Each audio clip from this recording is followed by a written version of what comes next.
Ito ang Enchanted River at matatagpuan ito sa Hinatuan, Surigao del Sur.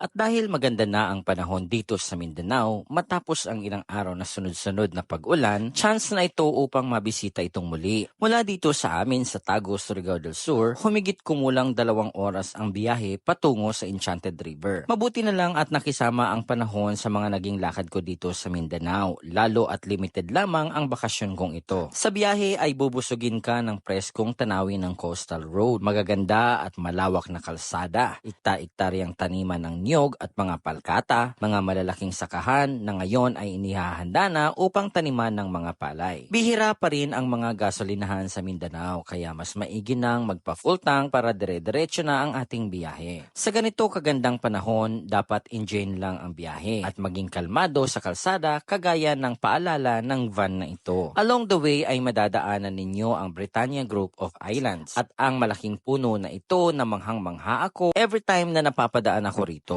Kahit malawak ang kalsada, wag lang masyadong magpadala sa mga nagsasabing mabagal ka at paunahin mo na lang. Ito ay para maiwasan natin ang disgrasya. Pag napadaan ka na sa crossing ng Lianga, diretso ka lang para hindi ka maligaw. Pagdating ko ng Barubo, dahil sobrang tirik ng araw, ay naisipan ko munang magpalamig ng fresh na buko. Nakipagkwentuhan din muna ako kay ate habang nagpapahinga at nagtanong-tanong na rin kung malayo pa ba ang Enchanted River. Malapit na daw, ika niya. Di na rin ako nagtagal at lusong na ako sa malamig na tubig ng Enchanted River. Dahil nga iilan lamang ang gasoline station dito ay wala akong choice kundi ang magbote-bote muna. Malawak na ang mga kalsada dito pero patuloy pa ring nilalawakan kaya mag-iingat kayo sa mga road constructions ahead. At ilang minuto pa ay narating ko na ang bungad ng Enchanted River. Hindi ka maliligaw sa laki ng tarpaulin sa labas. Mula rito ay may humigit kumulang 5 kilometers pa papasok. Pero no worries, nalalapit na tayo sa exciting part. Makipot na rin ang kalsada dito kumpara sa highway pero halos wala ka naman ng kasabay kaya ayos lang. Pagdating sa loob ay napansin kong marami ang mga turista. Kailangan lamang mag-register at magbayad para dire-diretso na at wala nang abala. 100 pesos ang binayaran ko dahil hindi naman ako local dito. Nataon rin na marami ang tao ang pagpunta ko dahil bakasyon at katatapos lamang ng Pasko. Matapos maipark ang motor ko, dumiretso na ako sa local restaurant sa loob. Isa itong parang malaking kantin na iba't ibang stall na halos puro seafood ang mga pagkaing pagpipilian. Humanap muna ako ng fresh and talagang may enjoy kong pagkain. Sa dami ng option na seafood, hindi mo talaga alam kung ano ang pipiliin mo. Pero dahil lately, nag-crave ako sa alimango, ay yun ang aking napili. Ang napili ko ay ang babaeng alimango dahil di hamak na mas mataba raw ito. Mas mahal lamang ang pagkain dito sa loob dahil ang kilo ng alimango dito ay 1,700 pesos kumpara sa normal nitong presyo na 800 to 1,000 pesos lamang para sa labas. At ang napili kong nag-iisang alimangong ito ay nagkakahalaga ng 700 pesos. Kasama na dito ang paluto, depende sa kung anong gusto mo. At ang napili ko ay buttered garlic na naiserve naman sa akin makalipas ang 30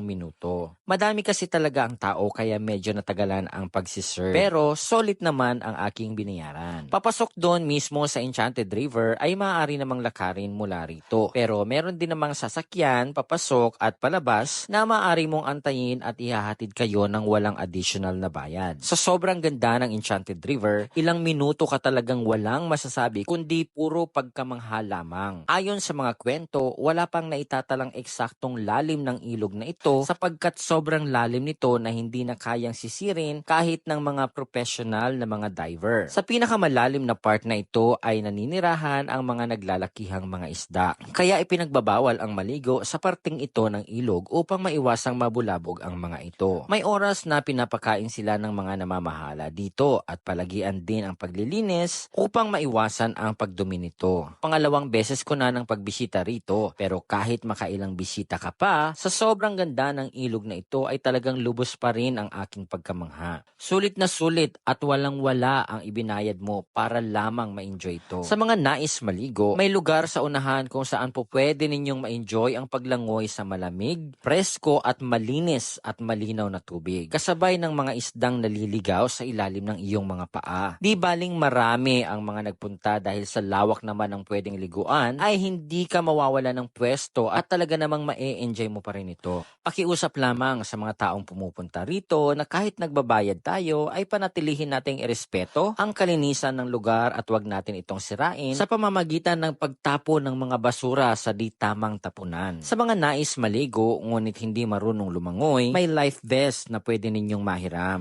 Libre lamang ito basta't ibabalik matapos ninyong gamitin. At syempre, dapat ninyong alagaan na hindi masira. Sa mga may kasamang bata naman, mahigpit na paalala na isupervise ang inyong mga anak upang maiwasan ang trahedya. Maging mabait at palakaibigan sa mga turistang makakasalamuha mo at enjoyin lamang ang experience. Sa mga nais bumili ng mga pasalubong o souvenir, marami rin dito sa loob kaya walang magiging problema. Kaya sa nais bumisita sa Enchanted River, local ka man o hindi, lalong-lalo na sa mga riders na kagaya ko, sobrang recommended ang lugar na ito. Wag na wag mong papalampasin na hindi mabisita ang tinaguriang Dahinatuan Sacred River.